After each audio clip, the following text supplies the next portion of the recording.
perpetuating white supremacy that has framed the entire American story. And that the legacy of this unholy union still lives in the very DNA of white Christianity today. And again, not just among white evangelicals in the South, but among mainline Protestants in the Midwest and white Catholics in the Northeast. Let me make sure I can get this to go forward here. There we go. I'll start with this is the last sentence that I wrote in the book. It is the first sentence in the book, and it is this one. I alluded to this in the previous interview, but this is how I kind of summarized it here, kind of launched the book. The Christian denomination in which I grew up was founded on the proposition that chattel slavery could flourish alongside the gospel of Jesus Christ. Its founders believed this arrangement was not just possible, but divinely mandated. You get into a church in the early 19th century, and the sermons that you get inside of the church is saying that slavery is God-ordained work and it is a way of social order. And these people goes on by telling you that, slaves should obey their masters. And they're saying that God supported this. How would that make you feel as a black person? So this shows that we had pro-slavery churches, especially white churches, which were being actually, when you are in the South, generally you could know how the churches were really, it was crazy really those times. And most of these churches were pro-slavery. And even the members of the clergy, people usually did this to black people. And you could find that white people are given front seats, black people are given back seats. And even if some were even worse, black people were not even allowed to enter into some white churches. Yeah, this happened. I know you might think that it's crazy. How is this African boy knowing all this? Yeah, I know because I did my work in getting to understand what really happened, especially in the South during those days. So we had this American preacher who came out and he addressed these issues. And one of the things that he agrees first, he agrees that his family, especially earliest families during the 18th centuries, not 18th centuries, but during the 18th, are amongst the people who practiced this because his great-great-grandfather owned the church. And so these are some of the things that they did. But we can't live by the past. And so by making things right first is talking about it. Two is recognizing that this thing is happening in our community. And how can we work so hard to solve this? And that's when he comes in. So today's video is really eye-opening. And it sheds light to how slavery was being imposed even in the white churches. And this is why sometimes we need to question a lot of things that happen in the church.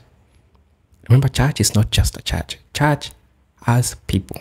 People are the church. What you teach people in the church, they go reflect it in the community. Sometimes you might view church as one of the, not social order. Yeah, but social order probably.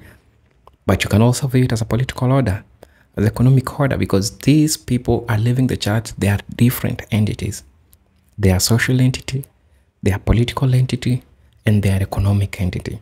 So what you preach in their mind, they leave, they go without there. And if it's racism, they go, they also teach the children, or they do it to other people because that's what they are taught. And this is commonly during those days, the misinterpretation of some Bible verses to maintain the slavery, like the slave shall obey their master. Really, if you put it like that, that really shows that even the Bible itself accepts that there is slavery. And if we get to misinterpret these Bible verses, and that's where we get it wrong. So welcome guys to this video. This is Eugene Talk Stories. I hope that you're fine wherever you are. And we are going to see how this preacher is going to demystify these issues, because I believe that it is important. We need to talk about them. It is a long time that we get to start talking about these topics. It might seem not right talking about the church involving in racism, but trust me, one of the most problems that we are having today in our society, number one thing which also perpetuates this, is the church, because it has people who are hypocrites. And I'm not going against what the church says or something, but I'm just saying, church is not a building. Church are people. Now, if you understand that church is people, that's when you get to understand my point. So I want us to watch this video. Just have an open mind about it, because we're going to learn. And while this preacher, and I'm going to note his name on, if it's not on the link, I'll put it on the screen, you'll see it. We are going to learn. So if you're watching this video for the first time, I'll urge you to consider subscribe to our channel, join our membership, or you can watch the video if it resonates with you and you feel like you're okay with what I do. You can consider subscribing to the channel and join my membership. Get to see a series of videos that I can really offer you, because good things are just yet to come to this channel and you need to be ready for it. So let's dive right into the video. All right. Well, hello again to all. Some new, maybe, joining us. I'm really happy to be here today. I'm going to get to show you a little bit of data, which I'm very happy about. Got to tell a little bit of stories last time. Oh, there we are. Great. So again, I'm very happy about this theme of do we want to be healed, racism in the white church, and really reckoning with that. It's very much in the spirit of my latest book, White Too Long, and I'll get to where the title comes from. It's actually from a James Baldwin quote that I'll get to a bit later, but you can get just in the sense of it this struggle between trying to figure out where my sense of being white, well, first of all, where did that come from? How do I get it? And where does that end and where does my faith begin? And can I even start to disentangle those things? So it really has been my journey, my own personal journey of doing that. And I brought to that journey the tools that I have with us, as we all do. So in my case, those tools are some theological training from Southwestern Baptist Theological Seminary and sociological training from Emory University. So it's this kind of mix. And the book is the first one that I would say I've written that has anything like memoir in it. So I try to tell my own family's story and reckon with that. And then also bringing to it some contemporary public opinion data, so that I'm kind of thinking about my own family story and how it's representative of broader white Christianity in the country. And then the contemporary data brings it to like, well, and how is this still with us today? And then finally, so what? Like, and then now what? What do we do with this troubling history, with this troubling contemporary witness of the public opinion data that's with us? And so that's really the motivation, really, for writing the book. This is a book I needed to write to kind of get clear myself about the faith that I had inherited through my own upbringing, what it meant for current politics today. So it's kind of stated formally, it's basically trying to sort out how the centuries-long commitment to a social order that protected and nourished white lives at the expense of black lives has been incorporated into the fabric of American Christianity, especially in the southern branch of which I'm a part, and many of you are a part, but not just there, and what it means for us today. And the troubling conclusion that I came to in the book is this, and I'll unpack it. If you haven't read the book, and if this is something you're hearing for the first time, I'll just say, like, this may strike you kind of back on your heels, get you back on your heels a little bit. And what I found is that even as I was working on this history, again, trained, PhD, all that, there were moments when I would get to a place where I would just have this question ringing in my ears that would say, well, how can this be? Like, how can this be? How can this be true, what I'm writing on the page? How can this be true, what I just read in this newspaper account? How can this be true, what I just read in this sermon? Right? And so if you find yourself with that kind of physical discomfort, emotional kind of reaction, I just ask for you to maybe just try to sit with it a little bit. I've been using that phrase with myself a lot. I'm going to sit with this a little bit. Let me just hang on there, take a breath, exhale, right? And just let it sit. And we'll kind of get through it together. So I hope you'll kind of stay with me. But here's the thesis the conclusion I came to at the end of all this research, and it's this. That any honest, close read of history and the contemporary public opinion data reveals that we white Christians have not just been complacent or complicit, but rather as the nation's dominant cultural power and moral voice, we have constructed and sustained a project of perpetuating white supremacy that has framed the entire American story. And that the legacy of this unholy union still lives in the very DNA of white Christianity today.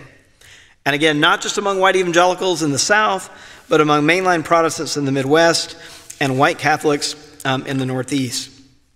Let me make sure I can get this to go forward here. There we go. I'll start with this is the last sentence that I wrote in the book. It is the first sentence in the book, and it is this one. I alluded to this in the previous interview, but this is how I kind of summarized it here, kind of launched the book. The Christian denomination in which I grew up was founded on the proposition that chattel slavery could flourish alongside the gospel of Jesus Christ. Its founders believed this arrangement was not just possible, but divinely mandated. Right, that's the origin story of the Southern Baptist Convention in 1845. In a nutshell. And moreover, that denomination that began with that legacy by the middle of the 20th century became the largest Protestant denomination in America, right? The dominant expression of white Christianity in the country began with this legacy, right? At its peak, 16 million members by the 1980s, and that's a big part of our country's story, is encapsulated right here. Personally, I made mention of this in the previous talk, but I just let you see it.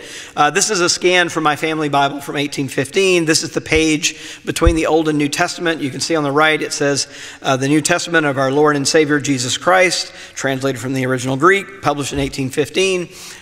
Given into my family in 1825 to my ancestor, a Pleasant Moon.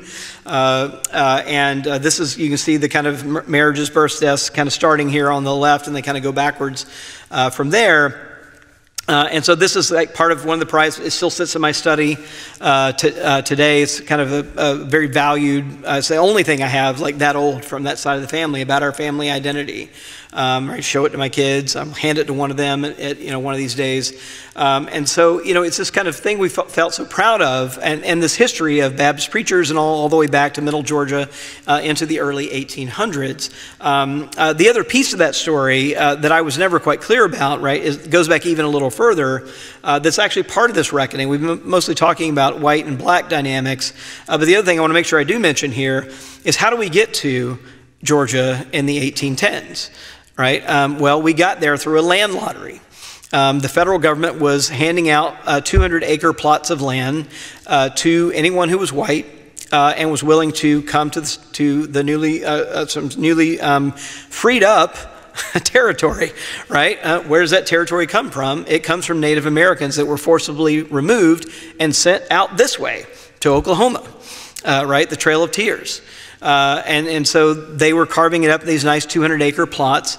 That plot of land stayed in my family until my parents' generation, right? So it was kind of part of our family's heritage. Again, not something we talked about. All we talked about was the great land lottery that we got, and we got to put our name in twice because one of our ancestors had served in the Revolutionary War. So if you were a veteran of the Revolutionary War, you get to put your name in twice.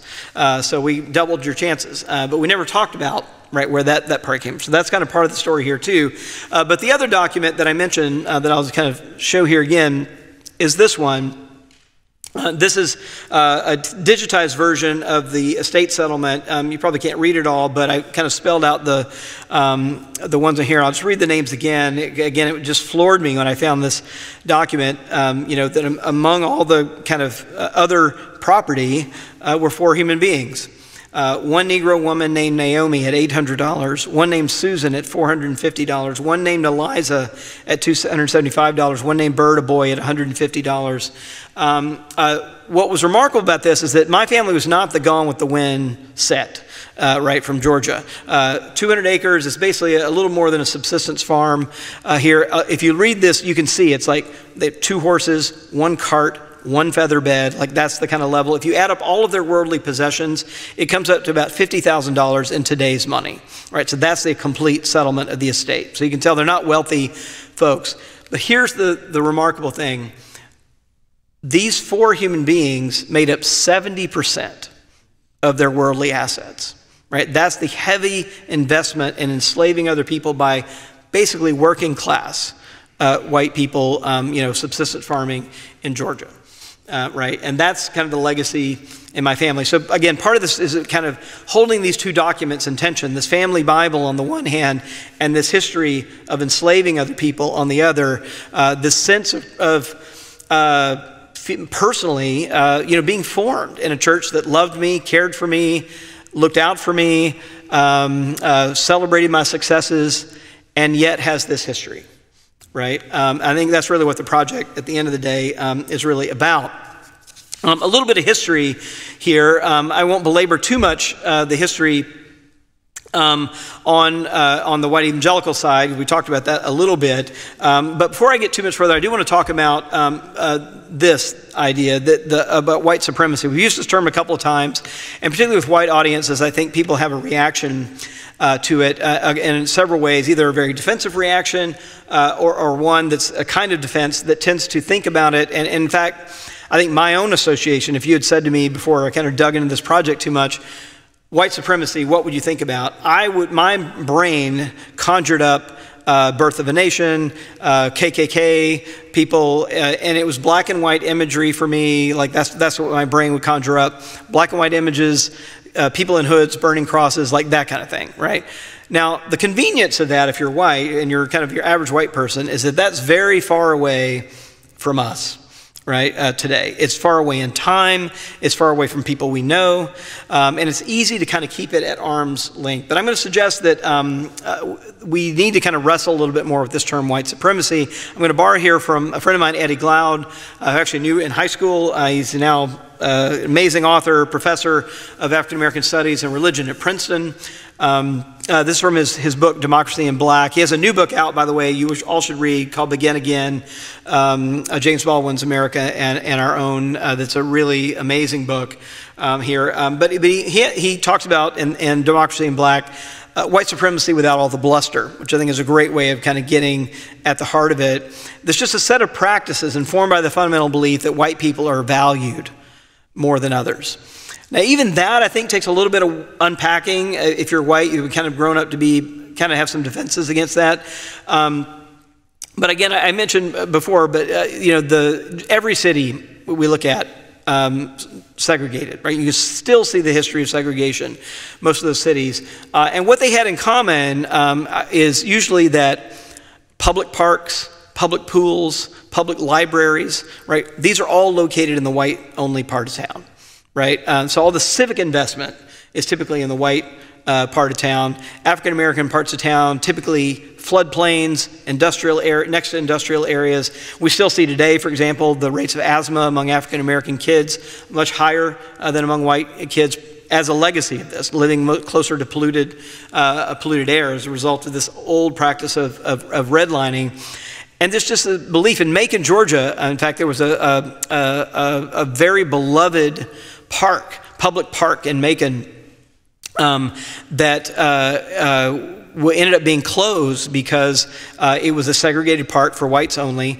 And when the sort of rulings came down that you couldn't have segregated parks anymore, the original will that deeded that land to the city dictated that it had to remain segregated. And so what they ended up doing is actually closing this beloved park and turning it into a strip mall, selling it to a developer that turned it into a strip mall rather than desegregate it and have it be an integrated space in the city, right? So there's this idea that, you know, these things are reserved for whites and for whites only. In my own family, just one quick story here to make it really plain. So my parents were the first ones in our family to go to college, in both of their families to go to college. And the way my dad got there is that he served in Vietnam and went to college on the GI Bill after he got out. That was not available to African Americans in the 1960s, right? And so we make the jump from not college to college educated by a policy, federal policy, that was only available to whites. So that's my generation, right? And very recent, that made a difference in my family growing up. So just, again, so white supremacy, there's just a basic sense that the country is for white people, the city is for white people, you know, and that's the way it should be. And if we hold on to that sense of white supremacy, I think that will be much more helpful to our current discussions. One other way, just as we're in a church, here I'm going to show this picture. This was literally built into churches. Right? Many churches, I mentioned First Baptist in Macon, they did not have a specially constructed balcony, but they did have specially reserved pews at the back for African Americans.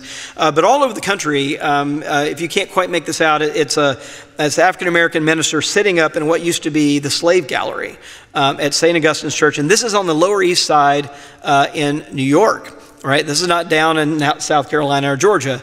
And this church was built for a very wealthy white congregation. And you can also see, if you can see the picture at all, it's fairly enclosed. It's a kind of claustrophobic space. All right, the walls on the side are closed in, and there's just this little kind of picture-framed opening. The reason that was there is so that the white congregants wouldn't see the enslaved people sitting up there. They could go to church kind of knowing they were there, requiring them to be there, and yet have them out of sight. At the same time, there was a separate entrance that led up to this balcony in most of these spaces. So we literally built this into the architecture, right, of Christianity in the country. And if you think about that, a church constructed like that, a church with African Americans sitting in the back, in New York City as well, up until the 1940s, African Americans had to wait until every white person had come up to receive the Eucharist before they could come up at the very end. So they could be included, but only after every white person had come up. If you think about that, you think about, again, like what could be practiced, what could be preached, you realize the distorting effects, right, that this had in the way that Christianity got formed, and it shaped how white Christians like literally embodied their faith and how they understood it and what they passed down generation after generation after generation. And just to give you a couple more examples outside of the white evangelical world, and this one is one that I wasn't even clear about until I really started digging into this history, is that I think one thing evangelicals love to do, I think when you start having these conversations, is talk about abolitionists and Wilberforce and sing Amazing Grace, right, and have that conversation. But I think what people forget is that for most abolitionists, most white abolitionists, abolition, there was a difference between black equality and abolitionism, right? Frederick Douglass was just pulling his hair out over this, that all of these people that he thought were his allies, right, on abolition, and he thought it was because they believed in equality, right? And it turns out that that wasn't the case. One prominent example is from Charles Finney, very prominent abolitionist, Presbyterian minister, again from New York, not from the South. He is a tireless defender, a person kind of trying to advocate for abolition, and he had a younger protege that was very excited about this and decided he was going to organize a interracial worship service. And Finney wrote him a letter and like shut it down. And he said this in the letter to this younger protege: "You err in supposing that the principle of abolition and amalgamation are identical. Right. Abolition is a question of flagrant and unblushing wrong, a direct and outrageous violation of a fundamental right. The other is a question of prejudice that does not necessarily deprive any man of any positive right." Right? So no integrated services, even for the great abolitionist Charles Finney. I currently live in Maryland.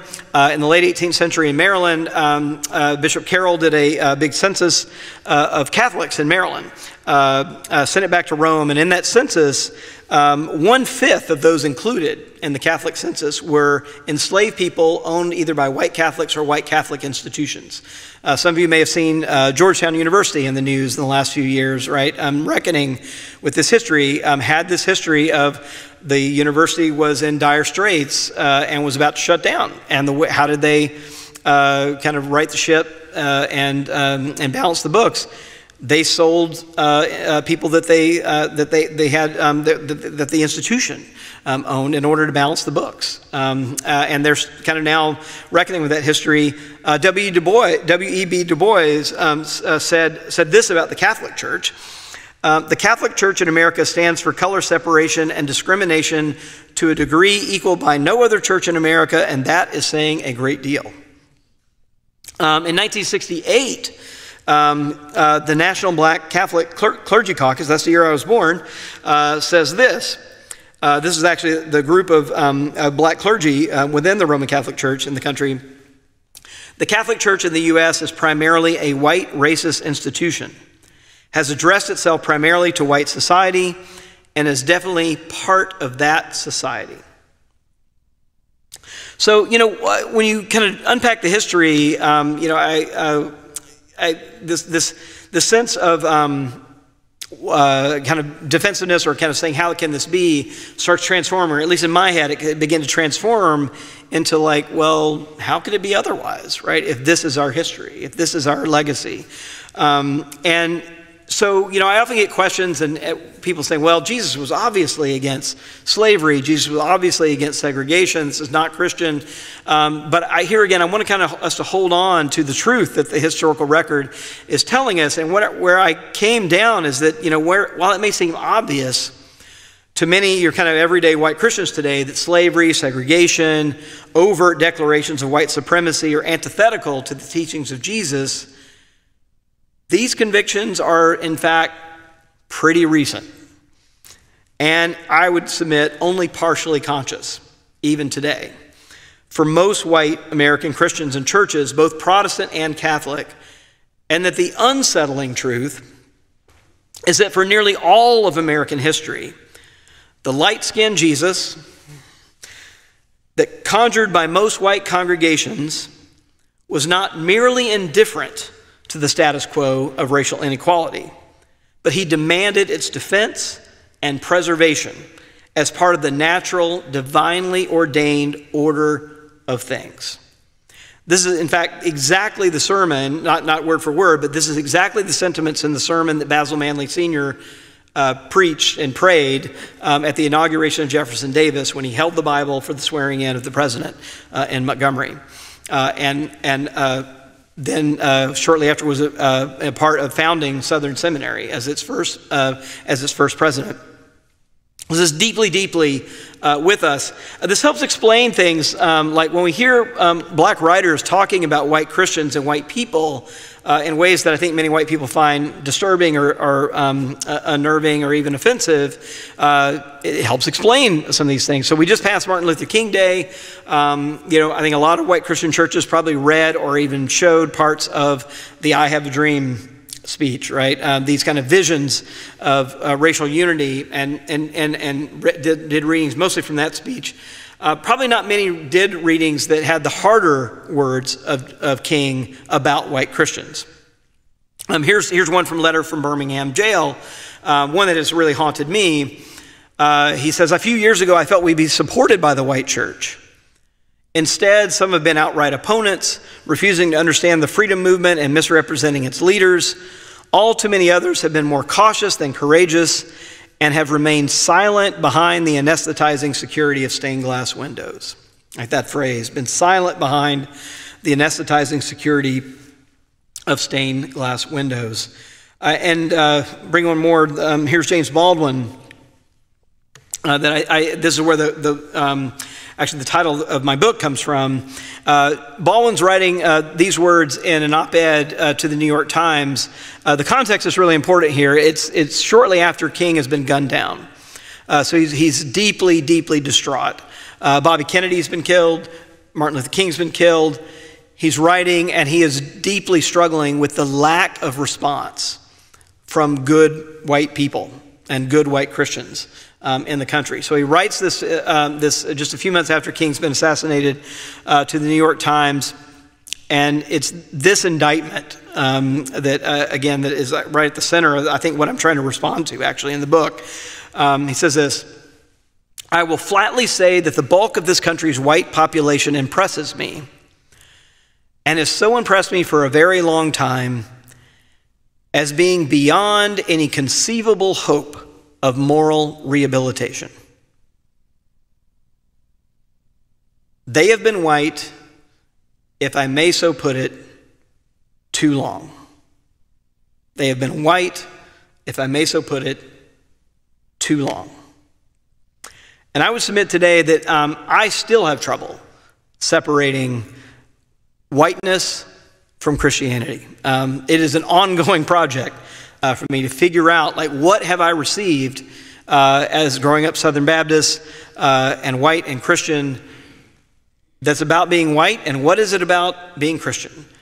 So part of this is just trying to sort this out, and the importance of sorting this out if we want to have an authentic faith. And to the theme of this conference, this is exactly why we need to be healed, because along with the theology, we have inherited a theology that has been constructed on a foundation of white supremacy. It has been built around, it's been built to fit this foundation of white supremacy. So what do we do with it? How do we think about how to do work, and what do we bring forward, and what do we discard? That's there. So let me tell you a little bit about where we are today, and this is kind of bring us up to date. That's the history, some of the history. So what does this say about where we are today? So I'm going to go through a few slides here. If you can't see them, I'll walk you through. Don't worry too much about certainly about the numbers. But basically, what I did in White Too Long is in addition to telling my own family story and some history, was look at the contemporary public opinion data today and try to get a sense of where white Christians were on issues around racism, and specifically systemic racism in the country today. So this is all contemporary public opinion data. This data is from 2018. It actually hasn't shifted that much. We've re-asked most of these questions. It's still fairly stable today. And what I did is I put together a set of 15 different questions. I cover a fair amount of ground. I ask questions about attitudes about Confederate symbols, African-American economic mobility, the treatment of African Americans in the criminal justice system, and then general perceptions of race, racism, and racial discrimination. Put them all together into something I call the Racism Index, and into a composite measure so you could get a sense of, like, what are people's attitudes across all 15 of these questions. But I'm going to give you a sense of just some of the questions so you have some flavor here. The first one is a question really about the influence of the past on the present, and whether past discrimination has any impact at all on where we are today. So the question here reads: generations of slavery and discrimination have created conditions that make it difficult for blacks to work their way out of the lower class. These are the percentage of people who disagree with that question. And on all these slides, I'm really looking at three groups of white Christians, because I really want to see if there's any differences between white evangelical Protestants, on the one hand, think Baptists here, white non-evangelical Protestants, think Methodist, Presbyterians, Episcopalians in that group, and white Catholics. On the one hand, those three groups, and on the other hand, whites who are not Christian, right, who are unaffiliated. So I really want to see what work does Christianity do, and across these different realms of Christianity, and then compare that also to where African American views are. So on this question, again, generations of slavery and discrimination have created conditions that make it difficult for blacks to work their way out of the lower class. Percent who disagree, it's about 2/3 of white evangelicals who disagree. It's more than 6 in 10 white non-evangelical Protestants that disagree, and it's high 50s, about 56% of white Catholics who disagree with this statement. And then you see this drop off, and this will be the pattern throughout. It drops down. If you look at whites who are not Christian, only 4 in 10 disagree, and less than 1/3 of African American Protestants disagree. Going to the next one, you'll see the same pattern. This is a question about Confederate monuments and symbols. So flags and monuments. The darker line are flags. These are the people who believe that Confederate flags and monuments are more a symbol of Southern pride than a symbol of racism, right? So more a symbol of Southern pride than a symbol of racism. 85% of white evangelical Protestants believe that Confederate flags and monuments are more about Southern pride than racism. That's true of about 7 in 10 white non-evangelical Protestants on flags, and even more on monuments. White Catholics look about exactly identical to white mainline Protestants, and then you see the drop off, right, of whites who are not Christian. Fewer of them, only 4 in 10, believe that Confederate flags are a symbol of Southern pride. A little more than half, but still significantly lower, almost 30 points lower than white Christians on the issue of monuments. And then you see it drop off again for African American Protestants. Let me show you one more just to give you the, again, sense of the flavor here. These are white Christians' views on whether the killing of unarmed African Americans by police are isolated incidents rather than a part of a pattern of how police treat African Americans, right? So these are just unrelated, isolated incidents. It's 7 in 10 white evangelicals believe that. It's high 50s for both white mainline Protestants and white Catholics. And again, there's the drop, right? 20, 30 points. Whites who are unaffiliated, only about a third, and less than 1 in 5 African Americans. When I put all this together, it looks like this. These are distributions of attitudes for each of the kind of white Christian groups and white unaffiliated. Basically, what you can just see the differences in the shapes, right? The top 3 are all white Christian groups. They're all skewed to one side. And this is the composite measure of all 15 questions. They're highly correlated together. They're almost 0.9 is their correlation, which is nearly a perfect correlation for these different questions here. And what's maybe not surprising is that white evangelicals essentially score 8 out of 10 on this index. I scored it 0 to 10, where 10 is holding the most racist attitudes, 0 is holding the least. But what's probably a little bit surprising is that white non-evangelical Protestants score 7 out of 10, and white Catholics score 7 out of 10 as well. And then you can see this very different shape on the bottom, and that's whites who are not Christian, right? Who are unaffiliated only score 4 out of 10 here. So on average, this correlation, Christianity at least appears here at first blush to be pushing people higher on the racism index, and is holding more racist attitudes, denying the existence of systemic racism, etc. But I took it a step further because, you know, the correlations, the old mantra you learned in Stats 101, right? Correlation's not equal to causation.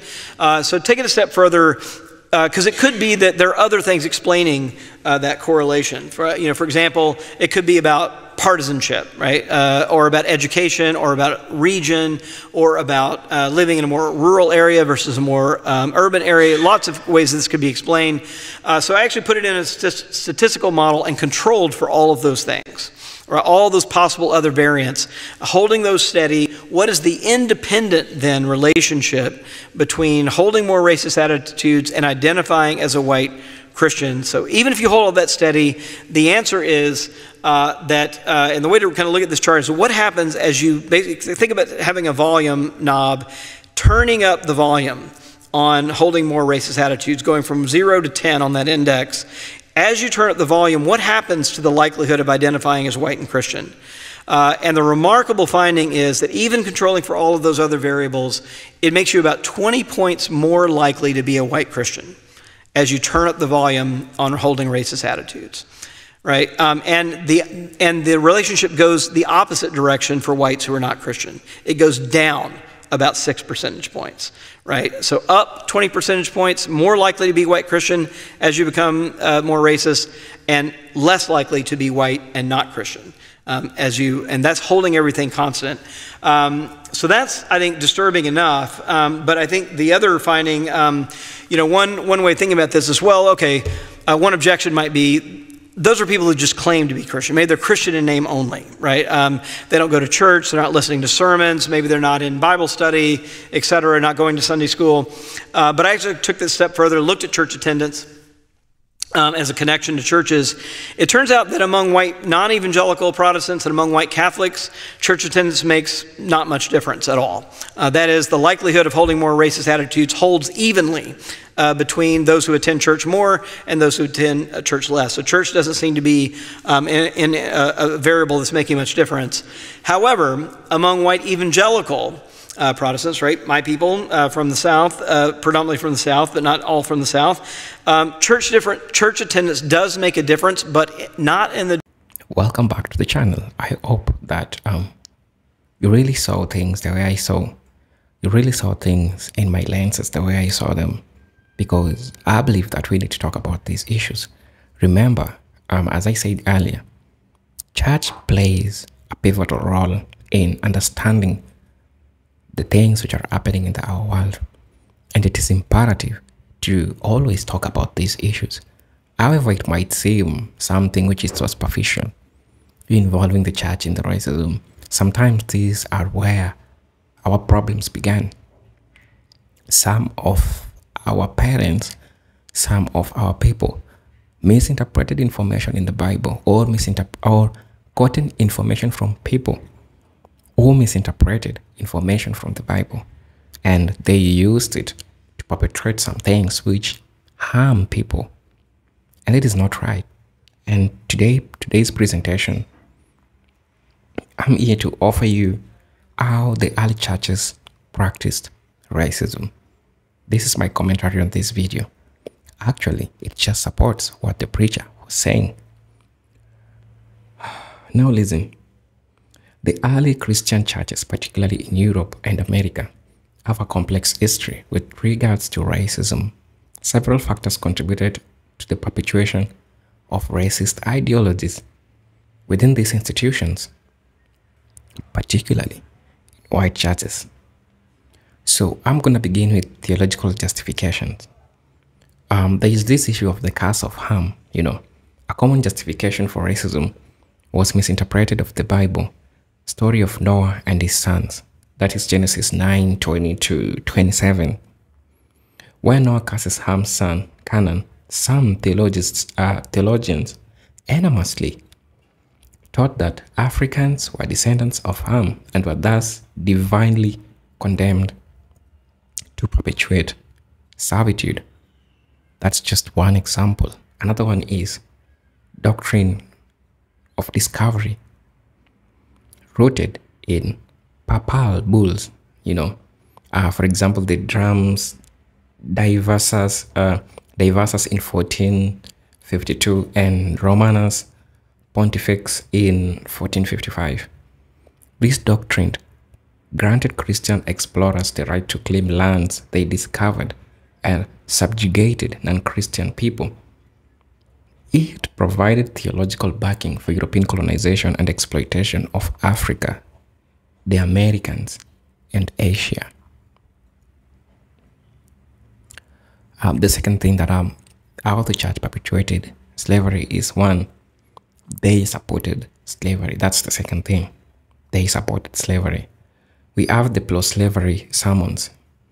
Many white churches in the American South preached sermons that supported slavery, claiming it was sanctioned by the Bible.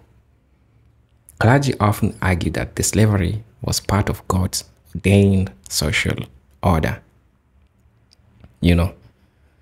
Social order is a way of controlling people, putting black people this side, putting white people this side. Black people are bad people, white people are good people, relating the color of the devil as black, evilizing black people.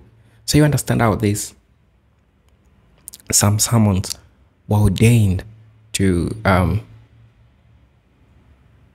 disrespect, to belittle, to dehumanize black people. We have the slave codes. In the United States, laws known as slave codes were often justified and reinforced by religious teachings. Churches frequently taught that slaves should obey their masters as Christian duty, citing pages like Ephesians 6:5-8, Colossians 3:22. So this shows you how there is misinterpretation when it comes to the interpretation of the Bible, and how these misinterpretations was used against a given race, and that was black people. The third one was segregation within the churches. separate congregations. As I said earlier, white people in front, black people at the back, or black people are totally never allowed to enter the church. Even after the abolition of slavery, many white churches enforced segregation. Black Christians were often forced to worship in separate congregations or at different times. Damn. Really, what I talked about, that was separation. It's either white people on this side, black people on the other side. Or you go the first mass, white people, black people, you go the second mass. That's how it happened. We have racial exclusion. Some denominations explicitly excluded black people from membership or leadership roles, reinforcing societal racial hierarchies. That's self-explanatory. Just like I said, black people, you are not allowed to participate in leadership in churches because you are not worthy. The Bible, you're not even okay to stand in front of people, especially white people, to talk in front of them. You are not allowed to do that. You are literally not allowed to do that. The fifth one that I'm going to talk about is actually the fourth one, not the fifth. The fourth one is missionary work and cultural supremacy. Colonial missions, European missionaries often operated within a framework of cultural supremacy, viewing non-white people as savages in need of civilization. This approach often involves suppression of local cultures and the imposition of European norms. I'll talk about cultural alienation. People seeing like black culture is outdated, is uncivilized, is uncouth, it's barbaric, you know. So people usually saw it like that. But that's not right. Every culture is as important, just like any other culture. There is no culture which is better than the other. So when a person stands in front of you saying that there is a culture which is barbaric, there's a culture which is uncivilized, there's a culture which is primitive, that literally doesn't make sense to me. Education and conversions. Missionary education system frequently taught racial hierarchies, promoting the idea that European culture and Christianity was superior to indigenous European cultures. Let me tell you something. African universities, especially the school that I'm learning at the University of Nairobi in Kenya. So during pre-colonial times or during colonial times, actually during colonial times, the universities which were built in Africa, they literally taught white syllabus, they literally taught white history. But we have people who said no. We also need to include African curriculum. People get to understand their culture. People get, because even the anthropology itself that was used during those times only explored the white culture, the European culture, the history that people are given, only explored the European culture. They never talked about the black culture, you know. So, and I'm going to make this reference because this is something that we can allude to.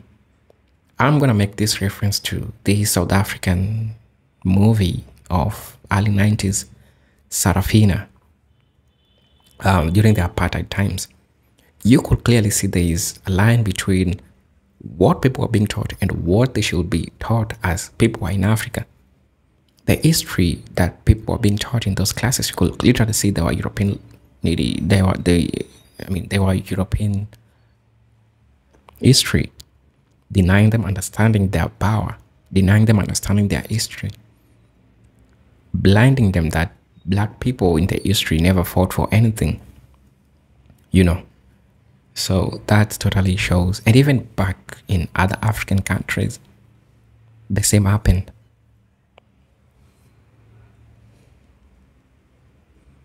The fifth one is racist theologies and doctrines, phrenology, and scientific racism. During the 19th century, some churches adopted pseudoscientific theories like phrenology, which claimed to provide evidence of racial hierarchies. These theories were often used to justify the subjugation and mistreatment of non-white people. That's what we generally call pseudoscience. People coming up with theories that are not justified, people coming up with theories that favors a group of people, placing social hierarchies as white people or Asians or Latinos, or then no, those were pseudoscience, and you could realize how the role this played in brainwashing Africans, brainwashing people believing that, oh, we are subhumans, we are not like literally humans,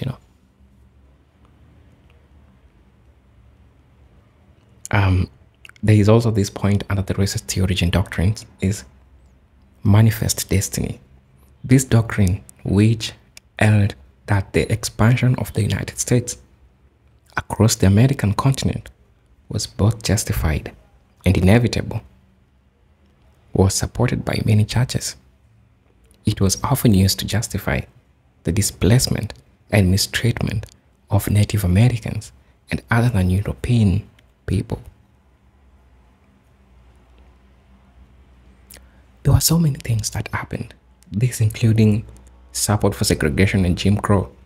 For instance, Southern Baptists. In the United States, the Southern Baptist Convention was formed in 1845 over the issues of slavery. Many Southern Baptists supported segregation and Jim Crow laws well into the 20th century. Just like I told you, there was segregation of people, and that's Jim Crow itself. So tell me what you think about this. What other story do you have? Maybe you heard from somewhere, or maybe an elder person gave you this story. Maybe you want to share. Feel free to share your story in the comment section. I will really appreciate.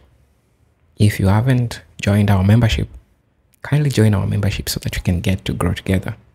You know well. Until then, this is your presenter Eugene Doc Stories. As always, peace, love, and harmony. Salute.